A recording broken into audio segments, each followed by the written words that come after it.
அல்லேலூயா. புலம்பல் 3:22 நாம் வாசிப்போம்.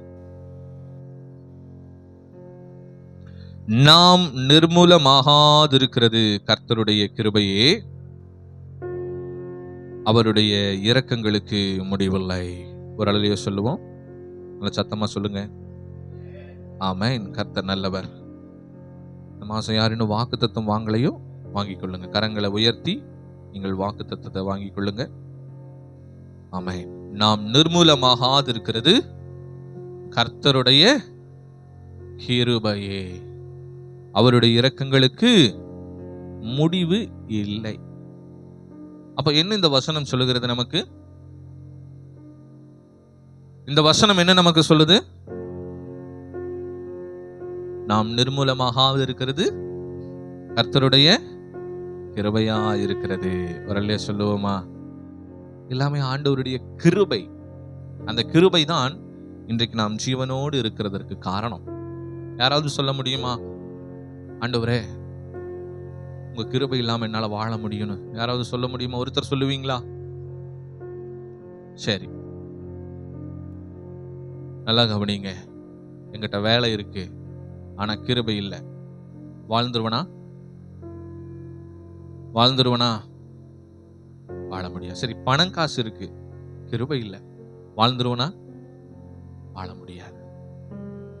எங்கிட்ட எல்லா பவர்ஸ் இருக்கு, ஆனா கிருபை இல்லை, வாழ்ந்துருவனா?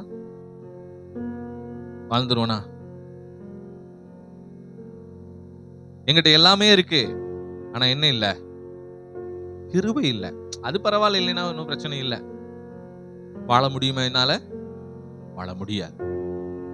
இல்ல, என்னிடத்துல கிருபை இருக்கு, ஆனா பணம் காசு வசதி வாய்ப்பு ஒன்றும் இல்லை. இப்ப வாழ்வனா? வாழ முடியும். அல்லேலூயா. அப்ப சத்தியம் என்ன? கிருபை இருந்தா தான் அந்த கிருபையை கொண்டு நம்மளால வாழ முடியும். அல்லேலூயா. அதனாலதான் சொல்லுகிறார், நாம் நிர்மூலமாகாதிருப்பது கர்த்தருடைய கிருபையே. அல்லேலூயா. அவருடைய கிருபை இருக்கிறதுனால தான் இன்னும் அந்த வேலையில நான் நிலைச்சு நிக்கிறேன். அவருடைய கிருபை இருக்கிறதுனால தான் இன்னும் அந்த சுகம் இந்த உடம்புல இருக்கு. அந்த கிருபை இருக்கிறனால தான் இன்னும் என் வருமானங்கள் ஆசீர்வதிக்கப்பட்டு இருக்கு. அந்த கிருபை இருக்கிறனால தான் இன்றைக்கு நான் உயிரோடு இந்த இடத்துல நின்று கொண்டு இருக்கிறேன். அந்த கிருபை இருக்கிறனால தான் என் குடும்பம் இன்றைக்கு ஜீவனோடு இருந்து தேவனை ஆராதிச்சுக்கிட்டு இருக்குது. அந்த கிருபை இருக்கிறனால தான் இன்னைக்கு நான் இந்த ஆலயத்துல உட்கார்ந்து தேவனை ஆராதித்துக் கொண்டு இருக்கிறேன். எல்லாமே அவருடைய கிருபை.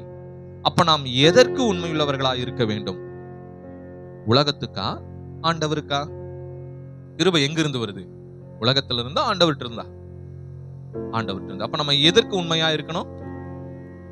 ஆண்டவருக்கும் ஆண்டவருடைய காரியங்களுக்கும் உண்மையுள்ளவர்களா இருக்கணும். ஏன்னா கிருபை ஆண்டவர்கிட்ட இருந்து வருது.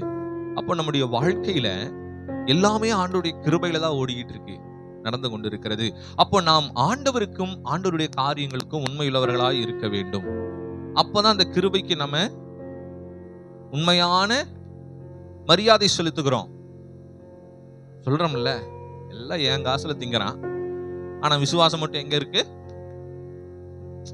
சொல்லுவீங்கல்ல, எல்லாம் என்னோட காசு, அவன் போட்டிருக்க ட்ரெஸ் என்னோட காசு, அவன் சாப்பிட்ற சாப்பாடு என்னோட காசு, அவன் வச்சிருக்க செல்போனு என்னுடைய காசு, அவன் இருக்கிற வீடு என்னுடையது, அவன் ஓட்டுற வண்டி என்னுடைய காசு, எல்லாமே என்னோடது.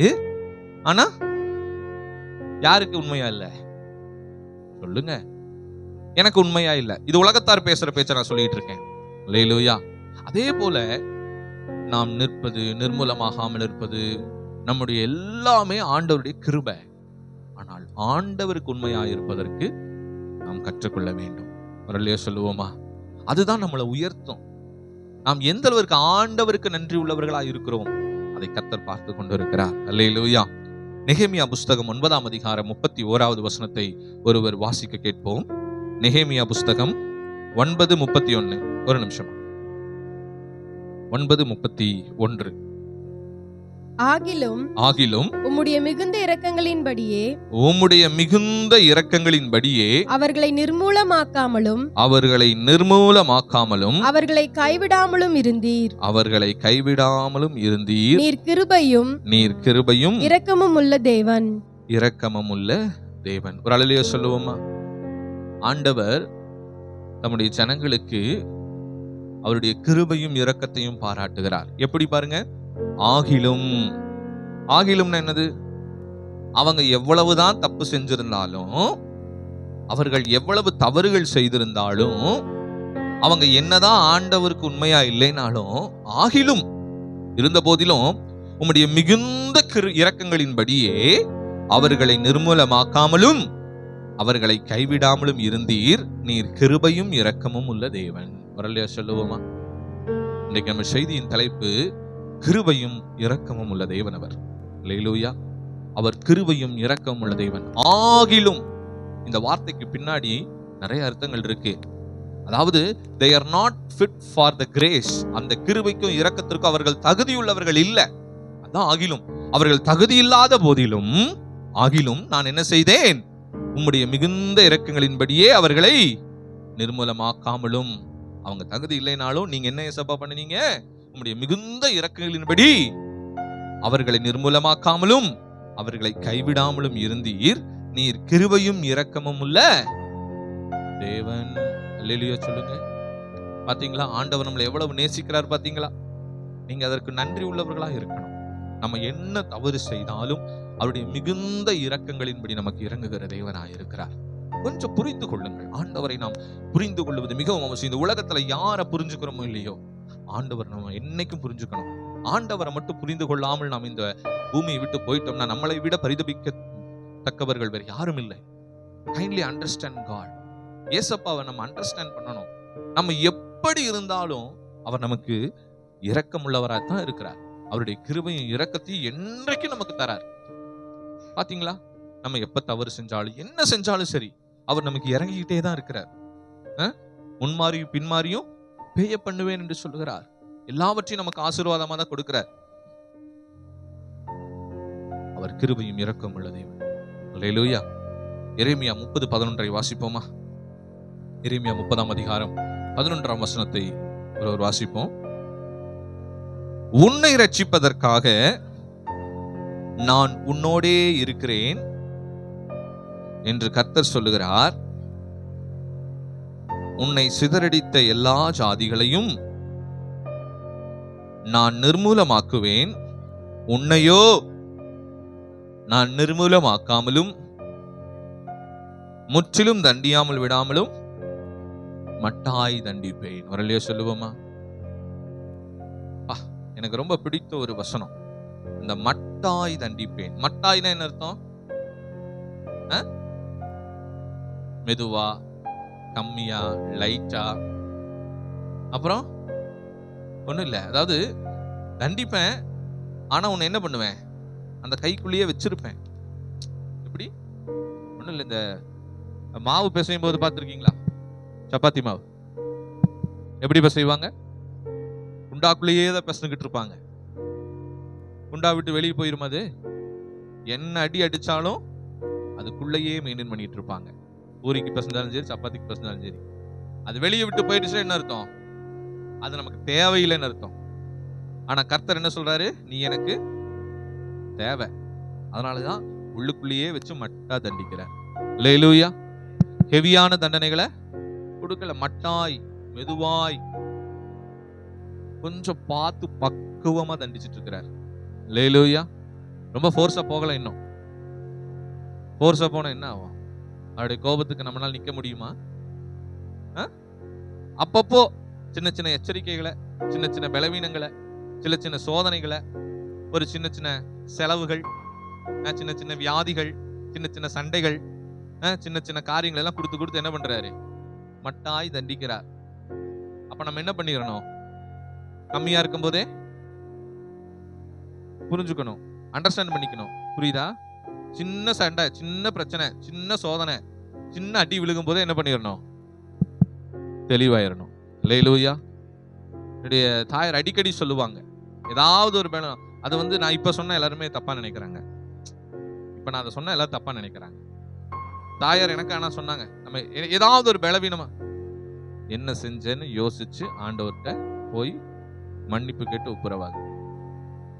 எனக்கு எல்லாத்துக்குமே இந்த கோபம் வரும். அப்படிதானே? என்ன ஒரு சின்ன பலவீனம்னாலும் இந்த வார்த்தையை சொல்றாங்க. எதுக்கு எடுத்தாலும் நீ என்ன செஞ்ச, நீ என்ன செஞ்ச? நம்ம ஆண்டவருடைய பிள்ளைங்க, நான் என்ன செஞ்சிருப்பேன்? நான் ஆண்டவருடைய பிள்ளை அப்படிங்கறத எல்லாருடைய கேள்வியும் இன்னைக்கு. எப்படி? நான் ஆண்டவருடைய பிள்ளை, நான் என்ன செஞ்சேன்? நான் ஜெபம் பண்றவ, நான் வேதம் வாசிக்கிறேங்க, நான் சபைக்கு போறேன், நான் காணிக்க கொடுக்கறேன், நான் தசமாகம் கொடுக்கறேன், நான் என்ன தப்பு பண்ணியிருப்பேன்? இங்க நீங்க தப்பு பண்ணீங்களா இல்லையாங்கிறது மேட்டர் இல்லை. ஆண்டவருடைய சமூகத்துல ஒப்புரவாயிடுங்க. இப்போ தப்பு செஞ்சாதான் ஆண்டவர்கிட்ட போய் உட்கார்ந்து ஆண்டவரே மன்னிங்கன்னு சொல்லணுமா?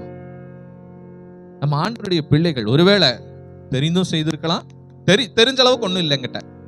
ஒருவேளை தெரியாம செஞ்சிருக்கலாம், அறியாம செஞ்சிருக்கலாம், புரியாம பேசியிருக்கலாம், என்ன வேணா நடந்திருக்கலாம். சொல்லுங்களேன். எனக்கு தெரிந்த ஒரு குடும்பம் உண்டு. அந்த குடும்பத்துல அந்த கணவன் மனைவி அவர்கள் பேசும் பொழுது நீங்க பார்த்துட்டீங்கன்னா ரொம்ப நிதானமா பேசுவாங்க. அதாவது யாரை பத்தி குறை பேச மாட்டாங்க, யாரை பத்தியும் எதுவும் சொல்ல மாட்டாங்க. ஒருவேளை ஏதாவது ஒரு மிகுந்த அந்த மனவேதனையின் நிமித்தமா 2 வார்த்தை அப்படியே வெளியே வரும். அவங்களுக்கு வெளியே வரக்கு முன்னாடி அவங்க ஒரு வார்த்தை சொல்லுவாங்க, எனக்கு ரொம்ப பிடிக்கும். ஆண்டவர் மன்னிக்கட்டும், எங்களை சொல்லக்கூடாது, இருந்தாலும் அது எங்களை ரொம்ப வருத்தப்படுத்திருச்சு அப்படிம்பாங்க. சொல்லவே மாட்டாங்க. அவங்க என்னங்கிறது மேக்சிமம் 99.9% எந்த மற்றவங்களை குறித்து எந்த ஒரு காசிப்ஸோ எந்த ஒரு குறைகளோ சொல்லவே மாட்டாங்க. இருதயத்தினுடைய வழி நிமித்தமா ஏதாவது 2 வார்த்தை வெளியே வந்துச்சுன்னா அந்த வரக்கு முன்னாடி ஒரு நிதானமான ஒரு வார்த்தையை பேசுவாங்க. நாங்க பேசுறது ரைட்டா தப்பான்னு தெரியல, ஆண்டவருக்கு தான் வெளிச்சம், ஆண்டவர் கண்டிப்பா எங்களை மன்னிக்கணும், ஒருவேளை தப்பா இருந்துச்சுன்னா ஆண்டவர் எங்களை மன்னிக்கணும் அப்படின்னு சொல்லி பேசுவாங்க. எனக்கு ரொம்ப பிடிக்கும் அவங்க பேசும்போது. அதை நான் கவனிப்பேன், ரொம்ப நிதானமா பேசுவாங்க. அதுதான் ஆண்டவருக்குள்ள இருக்கிற அந்த அனுபவம். சொல்லுவோமா, ரொம்ப நிதானமா இருக்கணும். அவசரப்பட்டு நம்ம எந்த வார்த்தைகளையும் விட்டுறக்கூடாது. அது திருப்பி நம்மளையே நியாயம் தீர்த்துரும். அது என்ன பண்ணிரும்? கடைசியில் என்ன ஆயிடும்? நம்மளவே நியாயம் தீர்த்துரும். ஒருவேளை அவர்கள் தப்பு செய்யாம இருந்திருக்கலாம், ஒருவேளை அவங்க அதை சொல்லாம இருந்திருக்கலாம், ஒருவேளை அவங்க அந்த அந்த காரியத்துல அவங்க தலையிடாம இருந்திருக்கலாம். ஆனா வெளியே பார்ப்பதற்கு சொன்னது போல, தலையிட்டது போல, செஞ்சது போல இருக்கும். இல்லைன்னா 3வது ஒரு ஆள் இருப்பாங்க பாத்தீங்களா, எப்பவுமே ஊசி குத்திக்கிட்டே ஒரு ஆள் பக்கத்துல சிச்சுக்கிட்டே ஊத்துவாங்க அப்படின்ட்டே பிசுக்குன்னு குத்திக்கிட்டே இருப்பாங்க. அது வேற யாரும் இல்ல, உங்க க்ளோஸ் ஃப்ரெண்டு தான். அல்லேலூயா. அது வேற யாரும் இல்ல, உங்க க்ளோஸா இருக்கிறவங்க. ஏன்னா அவங்க சொன்னதான் உடனே உங்களுக்கு டக்குன்னு ஃபயர் ஆயிடும். வேற யார் சொன்னாலும் நிறுத்தி நிதானமா யோசிப்போம். ஆனா ரொம்ப கூட இருக்கிறவங்க டக்குன்னு ஏதாவது சொல்லிட்டாங்களா ஃபயர் ஆயிடும். அதனால கூட இருக்கிறவங்க பேசும்போது கொஞ்சம் யோசிச்சு முடிவெடுங்க நீங்க. அல்லேலூயா. அவங்க சொல்றாங்கன்னு தவறான முடிவுகளை எடுத்து பின்பு அது நமக்கே என்னவாயிடக்கூடாது, என்ன ஆயிடக்கூடாது, தீங்காய் மாறிவிடக்கூடாது. அப்போ அதை கர்த்தர் எடுக்கிறதுக்காக என்ன பண்ண, சில மட்டாய் தண்டிக்கிற காரியங்கள் நமக்கு வரும். அப்ப நம்ம புரிஞ்சுக்கணும், ஓ சரி ஆண்டவரே, ஒரு வேளை தெரியாம பண்ணியிருப்பேன், தயவு செய்து நான் மன்னிச்சிருங்க. இல்லை நான் ஏதாவது மன்னிப்பு யாராட்ட கேட்கணும்னாலும் போய் என்ன பண்ணிட்டு வந்துடுறேன், கேட்டுட்டு வந்துடுறேன், சொல்லுங்க ஏசப்பான்னு சொல்லி நம்ம உடனுக்குடனே ஆண்டவரோட என்ன ஆயிரணும், ஒப்புரவாயிரணும். மனுஷனுடைய ஒப்புரவது 2வது. முதல் யார் கூட ஒப்புரவாகணும்? ஆண்டவரோடு. அதான் பாருங்க, உன்னை ரட்சிப்பதற்காக நான் உன்னுடனே இருக்கிறேன் என்று கர்த்தர் சொல்கிறார். கர்த்தர் யார் கூட இருக்கிறாராமா? ரட்சிப்பதற்காக நம்ம கூடயே தான் இருக்கிறார். He is traveling with us always. அவர் நம்ம கூட தான். இப்ப நீங்க உட்கார்ந்துட்டு இருக்கீங்க பாத்தீங்களா, செய்தி கேட்டுருக்கீங்க, உங்க கூடயே நின்றுட்டு இருக்கிறார். நீங்க என்ன பண்றீங்க, என்ன பாக்குறீங்க, என்ன பேசுறீங்க, பைபிள் கையில வச்சிருக்கிறீங்களா, தூக்குறீங்களா, முழிச்சிட்டு இருக்கிறீங்களா அப்படின்னு ஆண்டவர் பக்கத்துல உட்கார்ந்து பார்த்துக்கிட்டே இருக்கிறாரு. ஆமென் சொல்றீங்களா, அல்லேலூயா சொல்றீங்களா? எல்லாமே உங்க கூட இருந்து உங்களை ரட்சிப்பதற்காக உங்க கூடயே இருக்கார். என்றைக்கு நாம் ஆண்டவருடைய பிள்ளைகளா ஆண்டவரை நம்முடைய சொந்த ரட்சகராக நாம் ஏற்றுக்கொண்டோமோ அன்றையிலிருந்து அவர் நம்ம கூட தான் இருக்கிறார், நம்மளை ரட்சிப்பதற்காக. அல்லேலூயா. ஏன்னா எந்த நேரத்துல என்ன வேணாலும் நமக்கு நடக்கலாம். அப்ப நம்மளை ரட்சிக்கணும், நம்மளை மீட்டெடுக்கணும், நமக்கு விடுதலை கொடுக்கணும், சுகத்தை கொடுக்கணும், நமக்கு பலனை கொடுக்கணும், நம்மோடு இருக்கணும்ல. அல்லேலூயா சொல்லுவோமா? எப்படி ஒரு தாய் தகப்பன் தன் பிள்ளையோட எப்பவுமே இருப்பாங்க, எப்பவுமே என்ன பண்ணுவாங்க, பிள்ளை கூடயே தான் இருப்பாங்க. அதுக்கு என்ன நடக்கும், ஏது நடக்கும், என்ன வேணும், என்ன எது வேணாம், எல்லாத்தையும் சகலமத்தையும் பார்த்துட்டு இருக்கிறது போல. அதான் பொல்லாத தாய் தகப்பன்மாரே உங்களுக்கு நல்ல ஈவுகளை கொடுக்க அறிந்திருக்கும் போது உங்கள் பரமபிதாவாகிய நான் உங்களுக்கு கொடுப்பது. ஆமா, சில பேர் கல்யாணமாயி மாமியார் வீட்டுக்கு அனுப்பிச்சுட்டாலும் என்ன பார்த்துக்கிட்டே இருப்பாங்க. ரொம்ப தப்பு, அப்படியெல்லாம் பண்ணவே கூடாது. அனுப்பிச்சுட்டுட்டா அனுப்பிச்சுட்டது தான். அது பையனா இருந்தாலும் சரி, பொண்ணா இருந்தாலும் சரி. அல்லேலூயா. கல்யாணம் கட்டி கொடுத்த பிறகு என்ன பண்ணக்கூடாது, அவங்க விஷயத்துல காதும் நுழைக்க கூடாது, மூக்கும் நுழைக்க கூடாது, கண்ணும் நுழைக்க கூடாது, கையும் நுழைக்க கூடாது, காலும் நுழைக்க கூடாது. அல்லேலூயா. நம்ம என்ன சொல்லுவோம்? உங்களுக்கு தெரியாது தம்பி, என்ன கொடுமை நடக்குது தெரியுமா?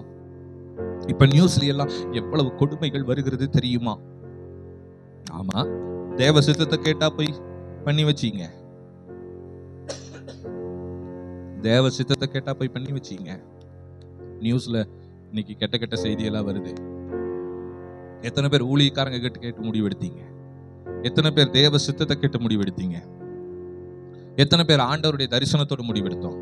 அப்படியெல்லாம் வாழ்க்கை முடிவெடுக்கிறது இல்ல. வாழ்க்கையில் ஒரு கஷ்டம் வந்துட்டா மட்டும் ஆண்டவர் இப்படி பண்ணிட்டார் அப்படின்னு நம்ம என்ன பண்ணிடுறோம்? சொல்லி விடுகிறோம். ரொம்ப தப்பு, ரொம்ப தப்பு, ரொம்ப தப்பு. அப்படி நம்ம பண்ணக்கூடாது. அவர் நம்ம ரட்சிப்பதற்காக கூடயே தான் இருக்கிறார். நம்ம நிர்மூலமாகாதபடிக்கு நம்மளை பார்த்து கொண்டே இருக்கிறார். அவ்வளவு கரிசனையுள்ள தேவன் அவர். அப்ப நம்ம அவருக்கு எவ்வளவு முக்கியத்துவம் நம்ம கொடுக்கணும்? நம்ம வாழ்க்கையில கொடுத்துக்கிட்டே இருக்கணும். உன்னை ரட்சிப்பதற்காக நான் உன்னுடனே இருக்கிறேன் என்று கர்த்தர் சொல்லுகிறார். உன்னை சிதறடித்த எல்லா ஜாதிகளையும் நான் நிர்மலமாக்குவேன். நமக்காக யார் வழக்காடுறாங்க? ஆண்டவரே முன்பாக வந்து உன்னை சிதறடித்த எல்லா ஜாதிகளையும் யார் நிர்மலமாக்குவார்? சொல்லுங்க. நீங்க யாரையும் பழி வாங்க வேண்டாம், ஆண்டவர் பழி வாங்கிக்குவார். அல்லேலூயா. அது அவருக்குரியது. பழி வாங்குதல் யாருக்குரியது? ஆமா, நீங்க என்ன பண்ணணும்? முறைச்சுக்கிட்டே இருக்கணும். அவங்கள பார்த்து பார்த்து முறைச்சுக்கிட்டே இருக்கணும். அப்பதான் பழி வாங்கறதுக்கு அடையாளம் காட்டி கொடுக்கணும். ஆண்டவர்கிட்ட முறைச்சுக்கிட்டே இருந்தோம்னா ஆண்டவர் இவன் தான், இவதான். முறைச்சுக்கிட்டே இருக்கணும், மௌனமா இருக்கணும். அவங்கள பார்த்து மூஞ்சி திருப்பிட்டு போயிடணும். அப்ப வந்து கரெக்டா ஆண்டவர் பார்த்து பழி வாங்குவார். அப்படியா? நீங்க எப்பொழுதும் போல சமாதானமா இருக்கணும், அவ்வளவுதான். அல்லேலூயா. அவர் நியாயம் தீர்த்துக் கொள்ளுவார். அல்லேலூயா. அடுத்தது, எல்லா ஜாதிகளையும் நான் நிர்மூலமாக்குவேன், உன்னையோ நான் நிர்மூலமாக்காமலும். ஏன்னா உன் மேலையும் தப்பு இருக்கு. எப்படி? உங்க மேலையும் தப்பு இருக்கு. ஆனா உன்னை நான் என்ன பண்ண மாட்டேன்? அவங்கள மாதிரி நிர்மூலமாக்க மாட்டேன், முற்றிலும் தண்டியாமல் விடவும் மாட்டேன். அதுக்கு நான் என்ன பண்ண மாட்டேன்? உன்னை நிர்மூலமாக்க மாட்டேன், அதுக்குன்னு உன்னை விட்டுட்டு போக மாட்டேன். எப்படி? அமைதியா விட்டுட்டு போக மாட்டேன். என்ன பண்ணுவேன்? நீ சில தவறுகள் செய்திருக்கிற, மட்டாய் தண்டிப்பேன். சொல்லுவோமா? இந்த ஸ்கூல்ல அந்த காலத்துல பாத்துட்டீங்கன்னா, தப்பு செஞ்சவனுக்கு அடி விழுகும், தப்பு செய்யாதவனு கூப்பிட்டு நீ முதல் எதுக்கு நீ அந்த இடத்துக்கு போன, கை நீட்டுன்னு ஒரு அடியாவது போட்டு அனுப்புவாங்க. அல்லேலூயா. அடிச்சவனை 10 அடி அடிச்சிருவாங்க மிஸ். ஆனா என்னதான் இவன் நல்லவனா இருந்தாலும் எதுக்கு தேவையில்லாம அந்த நேரத்துல அங்க போனோம்? அவன் சொல்லும்போது எதுக்கு இவன் எதிர்த்து பேசணும்? வா, நீ முதல்ல யார்கிட்ட வந்து சொல்லணும்? எங்கிட்ட வந்து சொல்லணும் அப்படின்னு சொல்லிட்டு கை நீட்டு முதல்ல அப்படியே ஒரு அடி போட்டாங்கன்னா அந்த 10 அடி வாங்கினவனுக்கு ஒரு சமாதானமா இருக்கும். இதுதான் அந்த காலத்து டீச்சிங். அந்த காலத்து டீச்சர்ஸ் அப்படிதான். இந்த காலத்துல டீச்சர்ஸ் ஆனே தெரியல. அல்லேலூயா. டீச்சர்ஸா ஃபர்ஸ்ட் டீச்சர்ஸ் இருக்க விடுறது கிடையாது யாரும். அல்லேலூயா. அப்ப என்னாச்சு? அவனுக்கும் ஒரு நல்லவனுக்கு என்ன ஆகுது? மைண்ட்ல தெரியும், சரி நம்ம தப்புதான், நம்ம முதல்ல யார்கிட்ட சொல்லியிருக்கணும்? வந்து மிஸ் கிட்ட சொல்லியிருக்கணும். அது போலதான் என்ன நடந்தாலும் முதல்ல நீங்க ஆண்டவர்கிட்ட போய் சொல்லணும். நம்ம என்ன பண்றோம்? முதல்ல ஏதோ நம்ம கும்புக்கு வேலை பண்ணிட்டு அப்புறம் போய் அப்படின்ட்டு நிறைய பேரை கிட்ட பேசும் பொழுது அவர்கள் நல்லவர்களாம். எப்படி பேசுவாங்க தெரியுங்களா? எப்படி தம்பி நம்மளால சும்மா இருக்க முடியுமா? நான் சொல்லுவேன், ஆமாங்க, அதுதான் ஆமாங்க, நான் 2 வார்த்தை பேசிட்டேன், கரெக்ட் தானே? ஏன்னா அவங்க பாவம் ஒரு ஃபீலிங்ல பேசிட்டாங்க. நம்ம நீங்க பேசுன தப்புங்கன்னா நாளை முன்ன நம்ம கிட்ட வர மாட்டாங்க. அல்லேலூயா. அதனால நம்ம என்ன பண்ணிடுறது?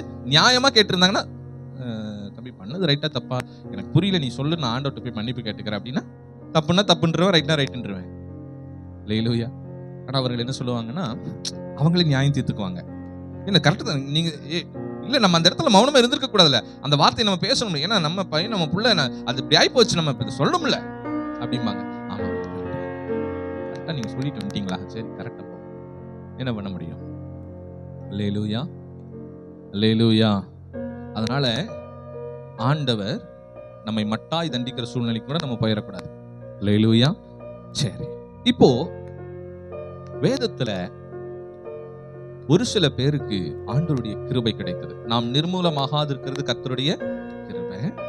இப்போ ஒரே ஒரு வசனத்தை மட்டும் நம்ம வாசிப்போம். 1 ராஜாக்கள் 9:7 வாசிப்போம். இதை மட்டும் வாசிச்சுட்டு ஒரு சின்ன விளக்கத்துக்குள்ளாய் நாம் கடந்து செல்ல போகிறோம். நான் இஸ்ரவேலுக்கு கொடுத்த தேசத்திலே அவர்களை வைக்காதபடிக்கு நிர்மூலமாக்கி என் நாமம் விளங்க நான் பரிசுத்தமாக்கின இந்த ஆலயத்தை என் சமூகத்தை விட்டு தள்ளுவேன். அப்பொழுது இஸ்ரவேல் சகல ஜனங்களுக்குள்ளும் பழமொழியாகவும் வசை சொல்லாகவும் இருப்பார்கள். ஒரே சொல்லுவோமா? இங்க என்ன ஆண்டவர் சொல்றாரு? நிர்மூலம் சொல்லுங்க ஆக்குவேன். இங்க என்ன சொல்றாரு? எல்லாரும் கொஞ்சம் ஆக்டிவா இருந்தீங்கன்னா தான் தெரியும். இங்க ஆண்டவர் என்ன சொல்லுகிறார்? நிர்மூலம் பண்ணுவேன்ட்டார். இங்க என் ஜனம் இஸ்ரவேலை நான் என்ன பண்ணுவேன்? நிர்மூலமாக்குவேன். அது மட்டும் இல்ல, இன்னும் நிறைய சொல்றாரு. நான் என் நாமம் விளங்க நான் பரிசுத்தமாக்கின இந்த ஆலயத்தை நான் என்ன பண்ணுவேன்? என் சமூகத்தை விட்டு தள்ளிடுவேன். ஆலயத்தையே தள்ளிடுவேன். இவங்க எல்லாம் வந்து ஆராதிக்கிறாங்க பத்தியா, பலி கொடுக்குறாங்க பாத்தீங்களா? இவங்க வந்து என்னை வந்து சமாதானப்படுத்திட்டு இருக்காங்க பாத்தீங்களா? அதற்கு காரணம் இந்த ஆலயம் தானே. இந்த ஆலயத்தையே நான் என்ன பண்ணிடுவேன்? தள்ளிடுவேன். அப்பொழுது இஸ்ரவேல் சகல ஜனங்களுக்கு என்ன ஆயிடுவாங்க? பழமொழியாகவும் வசை சொல்லாகவும் இருப்பார்கள். சொல்லுவாங்களே பாரு, கடைசியில அவனை மாதிரி ஆயிராத, பழமொழி ஆயிடுவாங்களா? இப்பதான் வாக்குத்தத்தத்தை ஆண்டவர் கொடுத்தாரு. நிர்மூலமாக்காம கிருபையை கொடுப்பேன், அவருடைய இரக்கங்களுக்கு என் இரக்கத்துக்கு முடிவே இல்லைன்னு சொன்ன தேவன் இப்ப இங்க என்ன சொல்றாரு? அப்படியே இன்னொரு வாக்குத்தத்தமும் கொடுக்கிறாரு. என்னன்னு? நிர்மூலமாக்குவேன், இவங்க எங்கிட்ட திரும்பி வந்து சேராதபடிக்கு ஆலயத்தை எல்லாம் நான் பரிசுத்தமாக்கின என் நாமம் விளங்கின அந்த ஆலயத்தை நான் என்ன பண்ணுவேன்? தள்ளி விடுவேன். அதற்கப்புறம் இவங்களை இங்க இருக்கிற எல்லா ஜனங்களுக்கு முன்பாக என்னவா மாத்திடுவேன்? பழமொழி, அதாவது இவங்களை போல யாருமே இல்லடா அப்படின்னு சொல்லி ஒரு பேட் நேம் இவங்களுக்கு என்ன பண்ணிடுவேன்? கிரியேட் பண்ணிடுவேன் அப்படின்னு ஆண்டவர் சொல்லுகிறார். ஏன்னு சொல்லுங்க. ஏன்? ஏன்னா கொஞ்சம் ஜாக்கிரதையாவும் நம்ம இருக்கணும்ல. ஏன்னா ஆண்டவர் வாக்கு கொடுத்துட்டாரு, வாக்கு நிறைவேற்றிடுவாருங்கிறத காட்டிலும் நம்ம சில காரியங்கள், இந்த வாக்குத்தத்தம் நிறைவேறுவதற்கு நம்ம கிட்ட சில குவாலிட்டிஸ் இருக்கணும். எப்பொழுதுமே வாக்குக்கு பின்னாடி சில என்ன இருக்கும்? Conditions, terms and conditions should be there. அதை நம்ம ஃபாலோ பண்ணாதான் அந்த வாக்கு நமக்கு வாழ்க்கையில அளிக்கும். அப்போ நிர்மூலமாக்காமல் அவருடைய கிருபை நமக்கு கிடைக்கணும்னா என்ன பண்ணணும்? அதை நம்ம தெரிஞ்சுக்கணும்ல. ஒரு சிலருடைய வாழ்க்கையை நம்ம குறித்து இப்ப பார்க்க போகிறோம். ஒரு சில வசனங்களை நாம வாசிக்க போறோம். அவங்களுடைய வாழ்க்கையில ஆண்டவருடைய கிருபை எப்படியெல்லாம் வேலை செஞ்சது, அவங்களுக்கு எப்படி அந்த கிருபை கிடைச்சது. அவங்க நிர்மூலமாகல, அவங்க மட்டும் நிர்மூலமாகல, அவங்களுக்கு கிருபை கிடைச்சது. அப்போ நம்மளும் அந்த கிருபையை எப்படி பெற்றுக்கொள்ளணும் அப்படின்னு நம்ம பார்க்க போகிறோம். சுருக்கமா பார்க்க போகிறோம். ஆதியாகமத்தின் புஸ்தகம் 6ஆம் அதிகாரம் 8வது வசனத்தை வாசிப்போம். நோவாவுக்கோ கர்த்தருடைய கண்களில் கிருபை கிடைத்தது. ஒரு சொல்லுங்க பார்ப்போம். நோவாவுக்கோ என்ன கிடைத்தது? கர்த்தருடைய கண்கள்ல. சரி, எல்லாரும் இங்க கவனிக்கிறீங்களா? ஒரே நிமிஷம் பாருங்க. நோவாவுக்கு என்ன கிடைத்தது? ஆண்டவருடைய கண்கள்ல கிருபை கிடைச்சது. சரி, ஓகே. இப்ப அந்த உலகத்திலேயே அன்னைக்கு நோவாக்கு மட்டும்தான் கிருபை கிடைச்சது, அப்படிதானே? மொத்த பூமியிலேயே அன்னைக்கு யாருக்கு கிருபை கிடைச்சது? ஏன்னா பூமி முழுவதும் என்னவா இருந்தது? பாவம் நிறைஞ்சு ஆண்டவர் என்ன செய்ய சித்தமா இருந்தார்? பூமியை முழுசா நிர்மூலமாக்க சித்தமா இருந்தார். ஆனா ஒரே ஒரு மனிதனுக்கு மட்டும் என்ன கிடைக்குது? ஒரு மனுஷனை மட்டும் நிர்மூலமாக்கல, அவனுக்கு கிருபை கிடைக்குது. ஒரு சொல்லுங்க பார்க்கலாம். ஏன்? மொத்த உலகத்தையே அழிக்கணும்னு முடிவு பண்ணிட்டாரு. ஒத்த உசுறு போறதுல என்ன தப்பு? மொத்த உலகமும் போகும்போது ஒரு உயிர் போறதுல என்ன தப்பு இருக்கு? ஆனா கர்த்தர் பார்க்கிறாரு, அந்த ஒருத்த மட்டும் உயிரோடு இருக்கணுங்கிறார். எல்லாத்தையும் நிர்மூலமாக்கிடுவேன், அழிச்சிடுவேன், ஆனா ஒருத்தனுக்கு மட்டும் என் கிருபையை கொடுக்குறேங்கிற. கொஞ்சம் யோசிச்சு பாருங்க. ஏசப்பா ஒருத்தருடைய ஆத்துமாவும் கூட மேன்மையா பார்க்கிறாருங்க. ஒரு ஆத்துமாவையும் அவர் என்ன பண்றாரு? மேன்மையை பார்க்கிறார். அதனாலதான் சொல்லுகிறார் ஆண்டவர், மனம் திரும்புகிற ஒரே ஒரு பாவி நிமித்தம் பரலோக ராஜ்யம் சந்தோஷப்படுகிறது. ஒரு ஆத்துமா மனம் திரும்புறதுல கூட அவர் சந்தோஷம், அதுலதான் அவர் அதிகமா சந்தோஷப்படுறாரு. ஒரு ஆத்துமா கூட அவர் விட மாட்டார். 100 ஆடுகள் ஒருவனுக்கு இருக்குது, 99 ஆடுகள் கிடைச்சிருச்சு, ஒரே ஒரு ஆடு மட்டும் என்ன ஆயிடுச்சு, துளைந்து போய் விட்டது. அவர் என்ன பண்றாரு, மெய்ப்பன் 99 ஆடுகளை கொண்டு வந்து எங்க வைக்கிறாரு, பட்டியல விட்டுட்டு பூட்டிட்டு அந்த ஒரு ஆடை தேடி போறாரு. கரங்களை தட்டி கர்த்தரை மகிமைப்படுத்துவோம். அல்லேலூயா. 100 ஆட்டுல ஒரு ஆடு பெரிய விஷயமே இல்ல. 2 நாள்ல இன்னொரு ஆடு ஒரு குட்டியை போட்டுரும். கரெக்டா தப்பா? 2 நாள்ல அந்த ஆடு என்ன பண்ணிரும்? 100 ஆடுகள் இருக்குதுல்ல, 2 நாள்ல ஏதோ ஒன்னு குட்டி போடுமா? இல்ல ஒரு வாரத்துல ஏதோ இன்னொரு குட்டி போட்டுரும். 2 நாள் அழுதுட்டு 3ஆவது நாள் நார்மலா போயிடலாம். ஆனா ஆண்டவர் அப்படி விடுறதில்ல. ஒரு ஆத்துமாவும் கூட அவர் என்ன பண்றது கிடையாது.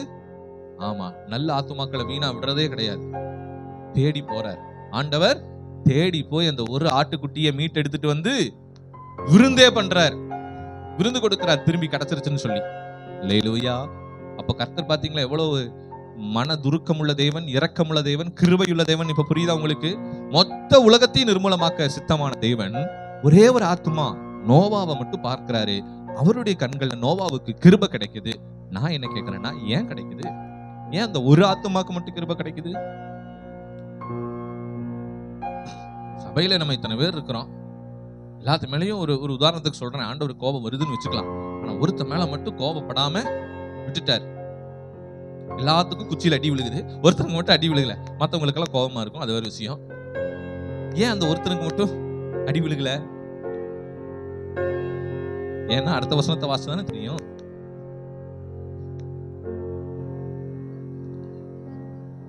நோவா தன் காலத்தில் இருந்தவர்களுக்குள்ளே எப்படி இருந்தாரு? நீதிமானும் உத்தமனுமா இருந்தான். இந்த வார்த்தை நீங்க ரொம்ப ஹைலைட் பண்ணிக்கணும். இருந்த எல்லாத்த காட்டிலும் நோவா எப்படி? எல்லாத்த காட்டிலும் இல்ல, எல்லாருக்குள்ளும். எப்படி? இருந்தவர்களுக்கு உள்ளே நோவா எப்படிப்பட்டவராக இருந்தார்? நீதிமானும் உத்தமனும். எவனோ எப்படியோ போ, நான் நீதியா உண்மையா உத்தமமா நான் இருக்கேன். எத்தனை பேருக்கு சத்தியம் புரியுது? வரலையோ சொல்லுவோமா? இத்தனைக்கும் எவனோ எப்படியோ போன்னு விடல நோவா. ஆண்டவர் சொல்றாரு, போய் அவங்களுக்கு என்ன பண்ணு, சொல்லு, இந்த மாதிரி வெள்ளம் வருது, பூமியை நான் அழிக்க போறேன்னு போய் சொல்லு. எத்தனை வருஷம் நோவா போய் சத்தியத்தை சொன்னாரு? 120 வருஷம் நோவா போய் ஜனங்களுக்கு சொன்னாரு. 1 வருஷம் 2 வருஷம் ஊழியம் செய்யல. எத்தனை வருஷம் ஊழியம் செஞ்சாரு? 120 ஆண்டுகள். அப்ப எவ்வளவு கஷ்டப்பட்டிருப்பாரு நோவா, கொஞ்சம் யோசிங்க. ஏன்னா அவர் நீதிமானும் உத்தமனுமா இருந்தனாலதான் அந்த 120 வருஷம் அந்த ஊழியத்தை செய்ய முடிஞ்சது. போய் எல்லாத்துக்கும் என்ன பண்ண முடிஞ்சது, சொல்ல முடிஞ்சது. ஆனா அந்த ஊழியத்தினுடைய பலன் என்னது? ஒருத்தம் கூட ரட்சிக்கப்படல. இந்த ஊழியத்தினுடைய பலன் என்னது? உண்மையான ஊழியத்தினுடைய ரிசல்ட்டே அதுதான். நிறைய ரட்சிக்கப்படுது, எங்க சபையில நிறைய கூட்டம் வருதுன்னா கொஞ்சம் சந்தேகம் தான். அல்லேலூயா. ஒருத்தருமே ரட்சிக்கப்படல, ஒருத்தர் கூட கேட்கல நோவா பேச்ச, ஒருத்தர் கூட கேட்கல. ஆனா நோவா எப்படிப்பட்டவராய் இருந்தார்? நீதிமானும் உத்தமனுமாய் இருந்தார். அல்லேலூயா. அதனால நோவாவுக்கோ கர்த்தருடைய கண்கள் என்ன கிடைச்சது? நோவா நிர்மூலமாகல, காரணம் அவன் நீதிமானும் உத்தமனுமாய் இருந்தார். அல்லேலூயா. ஆதியாகமம் 19:19 எடுத்துக்கொள்ளுங்க, டக்குன்னு எடுத்துக்கொள்ளுங்க, நேரம் இல்ல. உமது கண்களில் உமது அடியேனுக்கு கிருபை கிடைத்ததே. யார் அந்த அடியேன்? யார் அந்த அடியேன்? உமது கண்களில் உமது அடியேனுக்கு கிருபை கிடைத்ததே, என் பிராணனை கர்த்தர் காக்க தேவரீர் எனக்கு செய்த கிருபையை பெரிதாக விளங்க பண்ணினீர். மலைக்கு ஓடி போக என்னால் முடியாது, தீங்கு என்னை தொடரும், நான் மரித்து போவேன். யாருடைய கண்களில் கிருபை கிடைச்சது? லோத்திற்கு ஆண்டவருடைய கண்கள் என்ன கிடைக்குது? கிருபை கிடைக்குது. ஏன்? சோதோம் கொமோரா மொத்தத்தையும் கர்த்தர் அழிக்க முடிவு பண்ணிட்டார். ஆனா யாருக்கு மட்டும் கிருபை கிடைச்சது? லோத்துக்கு மட்டும் கிருபை கிடைத்தது. ஏன்? ஆபிரகாமுக்காகவா? ஆபிரகாமுக்காகவா லோத்துக்கு கிருபை கிடைச்சது?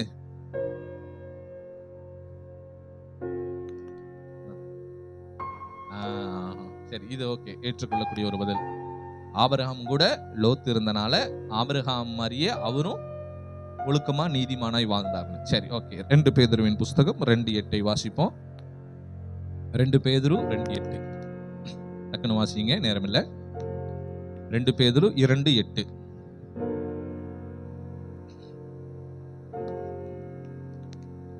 நாள்தோறும் அவர்களுடைய, எவர்களுடைய? சோதோம் கொமோராவினுடைய மக்களினுடைய அக்கிரம கிரியைகளை மெதுவா கண்டு கேட்டு நீதியுள்ள தன்னுடைய இருதயத்தில் வாதிக்கப்பட்ட நீதிமானாகிய லோத்தை அவர் ரட்சித்திருக்க. ஒரு அல்லையா சொல்லுவோமா? சத்தமா சொல்லுங்க, அல்லேலூயா. எப்படி?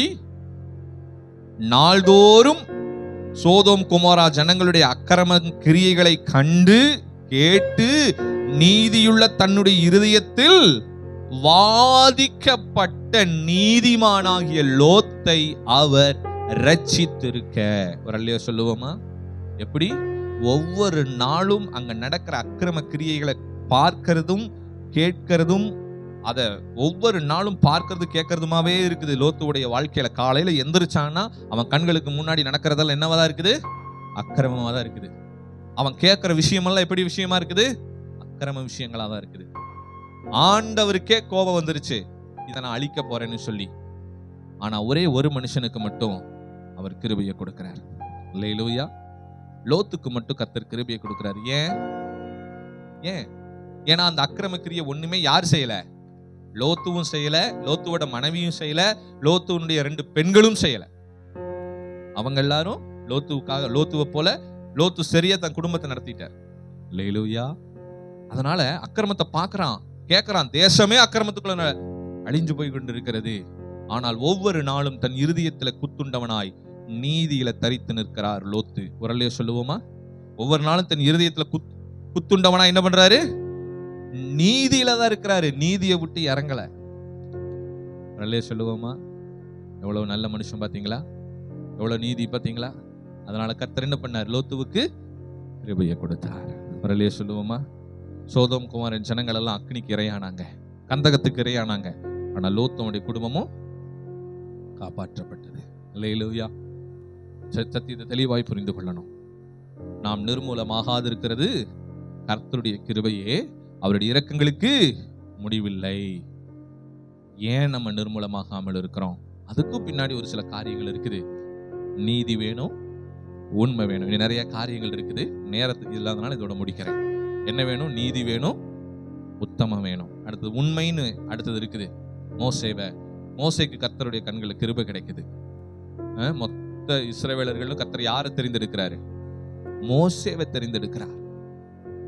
ஏன்னா மோசே கர்த்தருடைய வீட்டில் எங்கும் உண்மையுள்ளவன். நீதி, உத்தமம், உண்மை, இது 3 இருக்குது. அவங்க 3 பேத்துக்கிட்டையும் இந்த 3 இருந்துச்சு. அதனாலதான் அவர்கள் மட்டும் காப்பாற்றப்பட்டாங்க. தேசமெல்லாம் அழிக்கப்பட்டுச்சு. எப்படி? தேசமெல்லாம் அழிக்கப்பட்டுச்சு, அவர்கள் மட்டும் காப்பாற்றப்பட்டார்கள். இந்த சத்தியத்தை நீங்க புரிந்து கொள்ளணும். யார் நிர்மூலமாகாமல் அவருடைய கிருபையில் இருப்பாங்கிறத நீங்க புரிந்து கொள்ளணும்.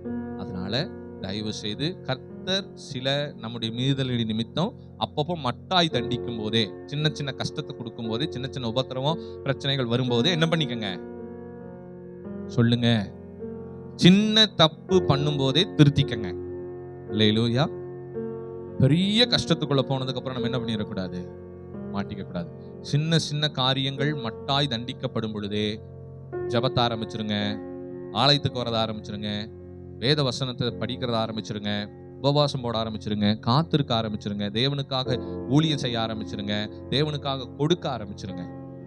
காலம் அந்த காரியம் பெருசாய் பெருசாய் பெருசாய் பெரிய பிரச்சனைகளை கொண்டு போய் நிற்கும் போது ஐயோ முடிஞ்சுதுறாங்கிற அளவுக்கு கொண்டு போற அளவுக்கு வச்சுக்காதீங்க.